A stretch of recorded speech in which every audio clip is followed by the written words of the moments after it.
Most construction managers can't tell you the difference between quality assurance and quality control, understand what an estimate is versus a budget, or define the term critical path properly. And I'm not saying that's their fault. The construction industry's way of teaching people new skills is the sink or swim approach. Throughout your career, you make more and more painful, costly, and stressful mistakes, and eventually you learn these concepts by heart. Or you quit from too much stress. But we can all agree that's probably not the best way to learn new things. Mastering project management, or at least learning the basics well enough to apply them in your job, is going to make your life a lot easier. Sure, there's still going to be a ton of stress and a ton of costly mistakes, but learning and applying the fundamentals is going to mean you learn from these mistakes faster and overall make less of them. So in this video, I'm going to give you a super quick overview of the fundamentals of project management every construction manager should know. I'm going to cover what is a project, what are the objectives of a project, specifically in the construction industry and for construction contractors, understand the constraints that surround all projects, phases of a construction project, and then finally go through all the different knowledge areas, which are the tools and techniques you apply in project management.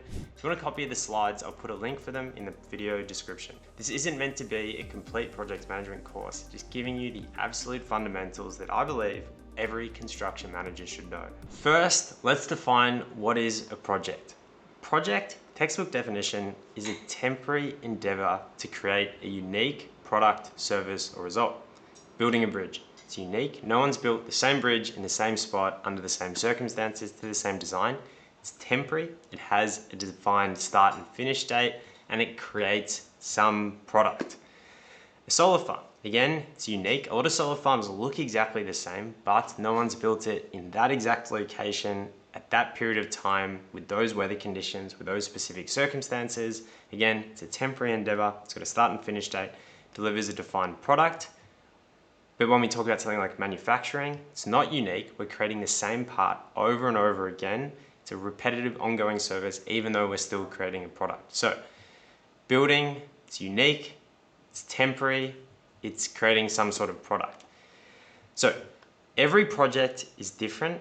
That's the defining feature of a project, but projects follow a repeatable set of patterns and phases, which is why the discipline of project management exists, because we can take this chaos, this uniqueness, we can apply a framework for it to better manage projects. So we understand what a project is. Let's talk about what are the objectives of a project. What are we actually trying to achieve? So if you look at any textbook like the PMP, they'll define project management objectives as cost, schedule, quality, stakeholders, blah, blah, blah. They'll talk about having smart goal frameworks, laying out your objectives. But for us in the construction industry, practical terms, I think the objectives of a project are much, much simpler. So if we're talking about fundamental terms, we're talking about why is something being created? Well, it's to deliver some sort of beneficial change. So if we're talking about a solar farm, it's to produce green electricity that we can then sell in the market. If it's to build a bridge, it's to allow people to cross a river and save time. In practice though, if we're construction contractors, we're the ones building it, what do we actually care about? Well, first, we want to make money. That's why we're contracting to do the work. We want to also make sure, and this is essential, that nobody gets hurt, that we're managing safety and the environment. And we also want to keep our client happy. We want to get return business. So really everything we do to manage a project as a construction contractor, I'm not talking about being the developer or the owner or the council that's building the bridge. I'm talking about purely the contractor, what they care about. They care about making money. They have an ethical responsibility to ensure nobody gets hurt, and they want to keep their client happy so they get more return work. Within this framework of how to think about what our objectives are, we can talk about quality, schedule, risk management, all these other different objectives, but really for contractors, objectives are incredibly simple. Now, to deliver a project and meet these objectives, we have certain constraints. We have to deliver the work, but we don't have unlimited resources to complete the project. We can't go spending $1 billion to build a $200,000 bridge. We have certain constraints. So constraints in project management imply trade-offs, that if we want it done quickly, we might have to spend more money. If we want more work done, we're gonna have to spend more money. If we want a higher quality standard, it might take longer and cost us more. So Understanding constraints is an essential to understanding project management because successful projects deliver beneficial change within these constraints. These are the non-negotiables that surround the project, things we can't change about it. The budget, the time we have to do it, the quality standards or the scope we have to complete. And whenever we change one of them, we have to change another. So all projects have objectives, all projects have constraints, all projects also follow a repeatable set of steps. Now, again, every project is different, but most projects, or almost all of them, will fit into these buckets of phases. These are referred to the project phases where similar sets of activities that go together. So construction projects start in the pre-construction or initiation phase. This is where we develop the business case, define the problem, determine the cost effectiveness. As the contractor, we're probably not going to be involved in that phase. We're only going to get involved when we start quoting to do the project, but the owner will have to determine the business case, the feasibility, define the problem they're solving, determine the cost effectiveness of it. Then we move into the design and planning phase, which is basically where we build the project on paper. We need to develop detailed drawings and specifications that show us exactly what we need to build, where that concrete slab goes, how thick it is, what services go through it. And we also need to work out our detailed cost estimates, our schedule, who our subcontractors are going to be, what order they're going to come to site, create our work breakdown structure, what inspection and testing we're going to do. All of that happens in the design planning phase. Once our plan is ready, we can then put it into action, which is the construction phase. The construction phase is all about taking the plan of what we said we were going to do and delivering in accordance with that plan. It's performing the physical work. And throughout this, we'll also monitor and control what's happening. So most project management textbooks define these construction as separate to monitoring and controlling, but monitoring and controlling isn't so much about implementing the plan, it's about checking progress, verifying progress, and then changing the plan, changing and adapting the plan as the plan meets reality and things change and unexpected things happening. The final phase of any construction project is the closeout and commissioning. This is where we test everything works correctly. We're 100% confident that we've built as per the standards and the specifications. Everything works. If we flick the lights, they're going to turn on. We can close out our contracts, receive our final payment, and then we can hand the keys over to the owner of the project and walk away from it. So we understand what is a project, the objectives of a project, and the repeatable, consistent phases that all projects follow. The key insight we've got from this is that, by definition, while every project is different and unique, projects have similar objectives and follow repeatable phases. What that means is while we can't give you prescriptive step-by-step instruction set for your project, like an IKEA instruction manual, that's your job to develop during the planning phase, we can give you proven strategies of repeatable steps that work in each phase and how to do them. This is what project management textbooks refer to when they talk about the knowledge areas. These are the sub-disciplines of project management, like schedule management, cost management, quality management, so on and so forth. So these are the subsets of project management, and these are our toolkits. These are the processes we need to understand and apply them to all of our different projects. Number one is schedule and time management. So this is about getting the work done in the right sequence at the right time. This doesn't just mean we want to finish the project on time. It also means we're ordering and structuring the work, doing it in the correct order to save money so the works are done efficiently. So finishing faster is ultimately going to mean we save a lot more money because we're going to use less overhead and indirect costs, and we're going to avoid getting penalties and liquidated damages, and we're also going to schedule the work more efficiently so we don't have downtime and defects. So project schedule management, we can break down into the original building the schedule, so defining the tasks and the work packages, estimating the duration of each of the work packages, understanding the construction methodology and putting these in the correct order, dealing with resource levels and bottlenecks, getting everyone aware of the plan, getting the team on board with the plan, getting the client on board with the plan, getting the plan approved. And then also once we come to then implement and deliver the plan, then we need to track actual progress versus planned progress, update our forecasts, maintain our performance metrics, and manage scope changes and their schedule impacts. Now, core concepts of project schedule management is the critical path. The critical path isn't any activity that it's important, it's the longest sequence of dependent activities through the project. Delay these activities and you'll delay the overall project. For example, if you're building a building, you need to start with the design. You can't start the foundations before you've got the design drawings. You can't start the structure before the foundations are done. So if we look at that path, that's likely the critical path for the project. You delay the foundations, you delay the structure. Float and slack is how much any specific activity can be delayed without impacting the overall completion date, and resource leveling is balancing the workload to prevent resource conflicts.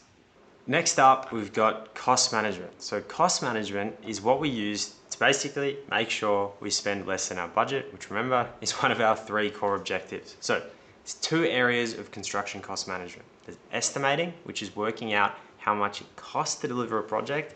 We've got cost control, spending less than our budget during execution. There's a couple of different estimating approaches we can use. We can use the top-down budget estimating method, where we work out how much a project or activity is going to cost based on how much a similar activity or project has cost us in the past. Or we can use the bottom-up detailed approach, where we break down an entire project into subtasks and calculate the individual labor, plant, materials, and subcontract costs with each task. The more accurate we want our estimate to be, we'll use the bottom-up approach, which is going to take more effort. Once we've accurately calculated project costs, we can move into cost control. So this would be after we sign a contract and initiate the project, which is where we move into the cost control process. First step in this is transferring our estimate into our budget. An estimate is a calculation of how much it costs us to do the project. A budget is a structured set of accounts we use to track and monitor expenditure. We want to track both our committed costs, our actual costs, our spend to date, and we want to monitor our cost performance against the budget. We want to be confident that we're spending less than what we plan to spend, which doesn't mean at the end of the project reconciling what we spent versus how much.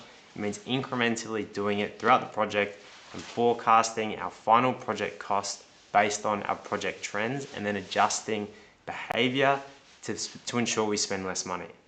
The next process is quality. So what is quality? Quality is delivering work that meets specifications. It's building in accordance with the drawings and requirements and checking that what we've built is correct. So for example, the drawings say we need to pour 32 MPa concrete. Quality management is the process we use to check the concrete's going in the right location. It's been checked by a surveyor. We get the delivery dockets to check that we've got the right mix. The mix has been approved by the designers. It's the whole process around that. It's about building systems that consistently deliver work right the first time. It's about both providing evidence to our client that the work's been done correctly, but also minimizing cost and defects for us. So there's three core sub-processes in quality. Quality planning, which is setting the standards. Quality assurance, which is building the system, preparing the lot plan, working out what all our inspection and test plans are going to be, writing our inspection and test plans, defining the interface with design management, how we're going to do RFIs, how we're going to track RFIs, but also how we're going to hand over the work to commissioning or the client. And then there's the quality control process, which is completing all of our inspection and testing, tracking defects and non-conformances, closing everything out and handing it over to the client. So the quality control is like putting the plan into action. So the easiest way I like to think about quality, specifically in a construction sense, if we think about the life cycle of a project, it starts up here with understanding the requirements, designing, doing all the detailed design, ending up at the issue for construction drawing set. We go and build it. Quality and commissioning, I should say, is this part of the V, where we get the IFC design, we check that it's been built correctly. That's construction quality assurance. Then commissioning is a process we go and we test all of these different requirements, getting increasingly high level to be fully sure that we've built something that at the end of the day matches the original requirements for the project. The next knowledge area we have is risk management. So risk management is dealing with the uncertainty that matters. Risk is all about uncertainty. At the end of the day, construction projects occur in uncontrollable, unpredictable environments. We don't know exactly how much it's going to rain. We don't know exactly how long it's going to take to order those special parts from overseas.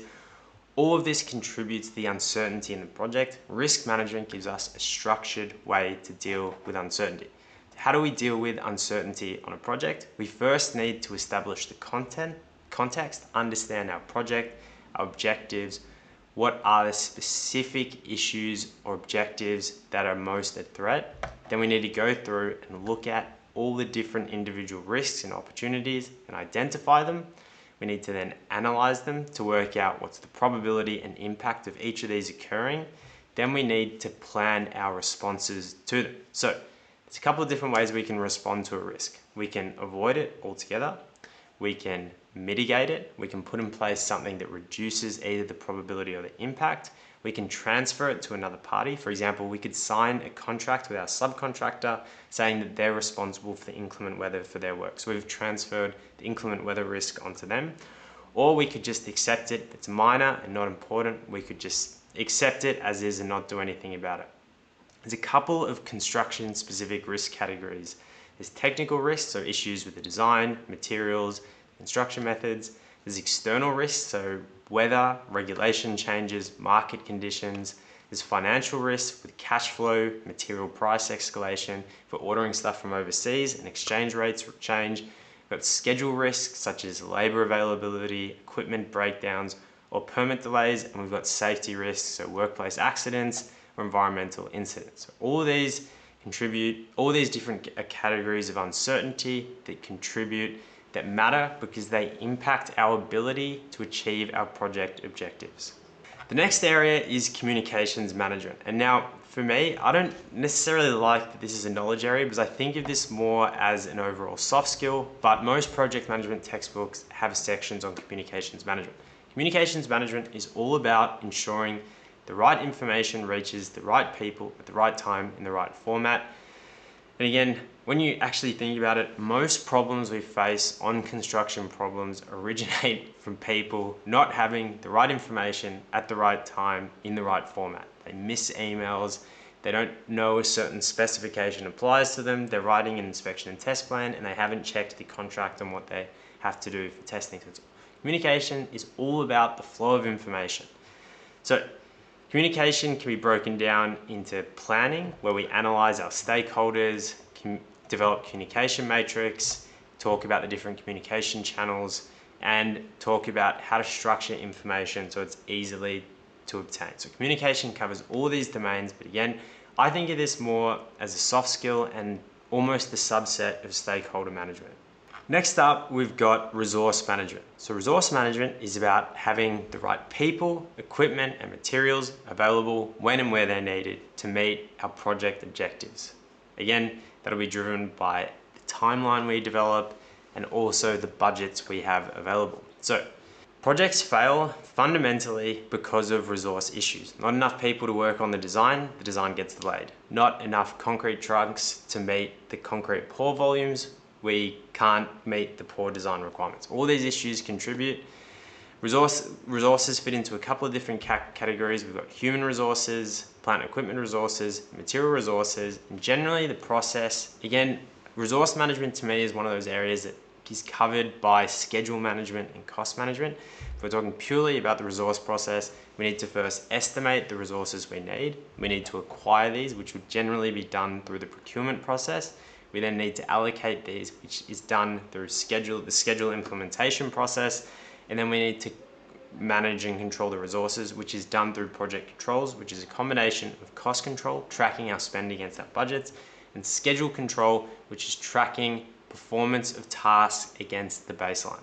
Next up, we've got procurement or contract management. So procurement is the process through which we acquire the external goods and services we need to complete the project. Textbooks, all the project management textbooks talk about procurement management, but what they really mean, or what I refer to as procurement and contract management, because there's signing the contract, doing the procurement, and then there's administrating the contract, ensuring we're getting what we paid for. So considering 70 to 80% of most projects value, most construction project values is through external stakeholders, through external suppliers and subcontractors, procurement, and being able to manage these, choose the right subcontractors and suppliers, but then manage them effectively is one of the driving forces for project success. The procurement process we can break down into 3 key steps. We've got procurement planning, which is basically deciding what and how you're going to buy. What packages are you going to issue to the market? How are you going to structure those packages? Are you going to get the electrical subcontractor to do the detailed electrical design? Or are your designers going to do it? You're going to give them an issue for construction design. Are you going to free issue them all the major equipment? You're going to buy it yourselves to save margin on margin. That all is procurement planning and how to structure the deal. Then you've got the RFP process, which is where you prepare a tender package, you write a scope of works, you set up all the drawings and specifications, you issue that to 3 to 5 contractors, you get quotes back, you assess which subcontractor is the right subcontractor for your project. Then you choose your supplier and sign a contract with them. That's the RFP process. And then the final step is contract administration, which I just like to think of as getting what you paid for. Executing the contract, managing the performance of the vendor, managing change through variations and change management, and paying them for the work that they've completed. That's all about contract administration. And to me, that's one of the biggest parts of this. That's why I like to think of it as contract management, not specifically procurement. Some core contract concepts you should be familiar with is contracts are all about risk and scope allocation. Who bears responsibility for what? You can have performance incentives, so you can have bonuses if they finish early. You can have penalties if they finish late, which are referred to as liquidated damages. And you can also have warranties and guarantees. So for example, if you buy a piece of equipment, you can get a 2-year warranty on it that says if it breaks down, the supplier will have to come and replace it at their cost.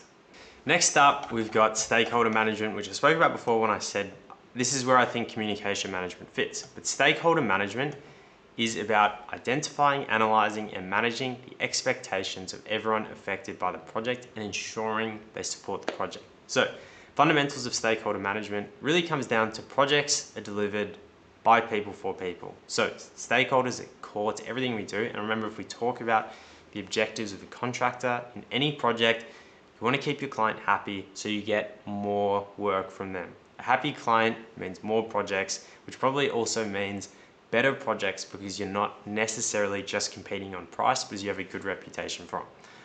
The stakeholder management process comes down to 4 steps. We need to identify our stakeholders, and we can then score our stakeholders based on this 4x4 matrix, which on the y-axis has the influence of stakeholders, on the x-axis has the interest of stakeholders.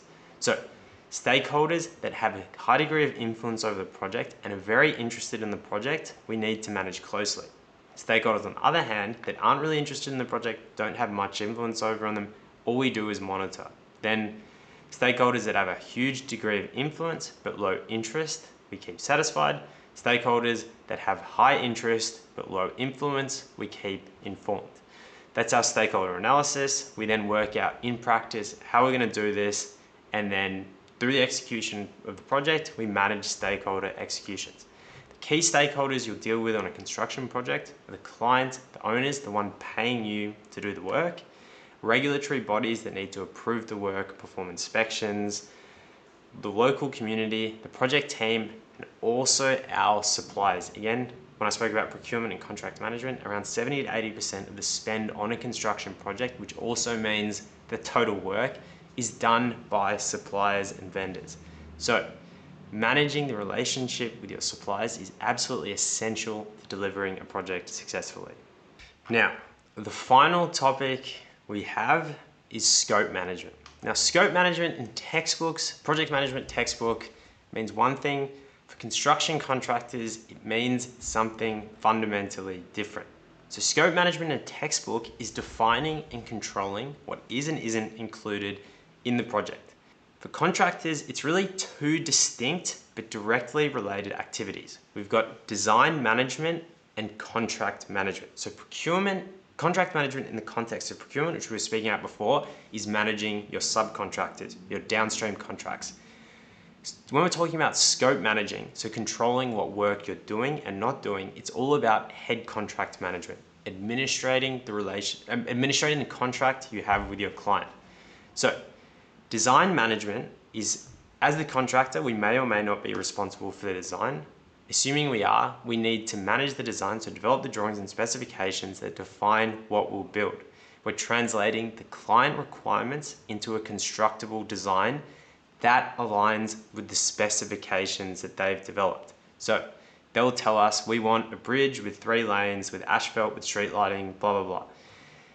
We then develop the design that meets these requirements and only these requirements. We're doing what the contract is telling us to do and only what the contract is telling us to do. The client then says, oh no, on my design, I'd like to have landscaping and feature lighting. Well, that's a change to the scope. We're controlling what's in and out of the project, so we just ask for a variation from them.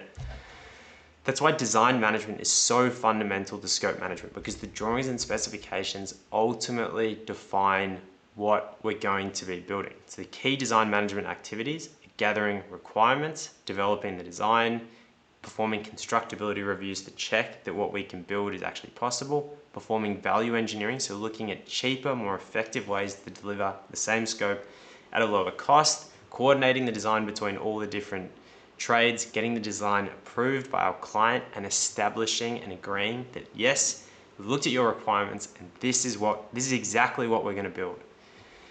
Now, once we've defined the design, performed the design, we have controlling scope through contract management.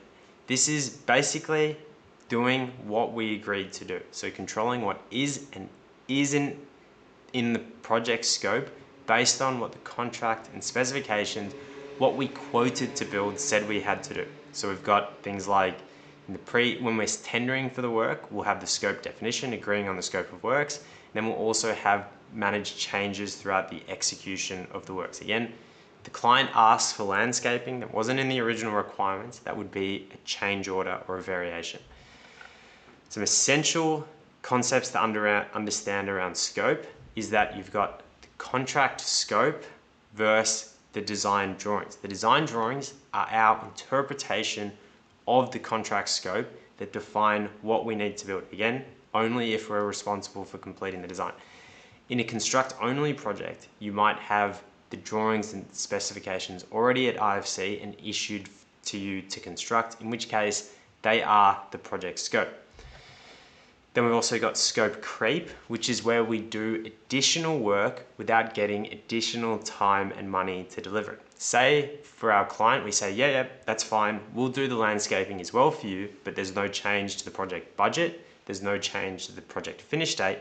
Then we're still going to do the same amount. We've got to do extra work with the same budget and same time, which basically means we'll eat into our profit margin and put us at risk of liquidated damages. So that's what scope creep is. A scope gap is where there's something the client wanted us to do, but they didn't define it in the scope of works. So this gap has arisen during execution, for which they'll have to issue us a change order. Ultimately, construction scope management is incredibly challenging because projects are confusing, messy, technically complicated, with lots of different documents that often require interpretation and understanding.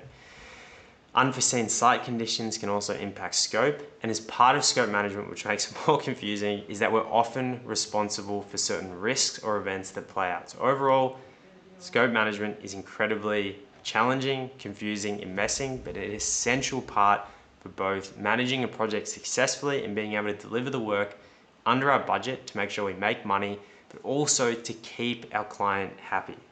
Okay, to wrap up what we've spoken about, every project is different with its own unique challenges. We've established that. What we're trying to do as construction contractors is we're trying to do the work without spending too much money, without hurting anybody. We have an ethical responsibility to make sure everyone's safe, and we need to keep our client happy. Because of these consistent attributes between projects in terms of the phases and the objectives, there is a framework we can adopt to better manage projects And this is the knowledge areas. How do we do this? We use schedule and time management. We use cost management, quality management, risk management, communications, resources, procurement, stakeholder management, scope management to effectively deliver on these objectives. And they are the fundamentals of project management that every construction contractor and manager should know.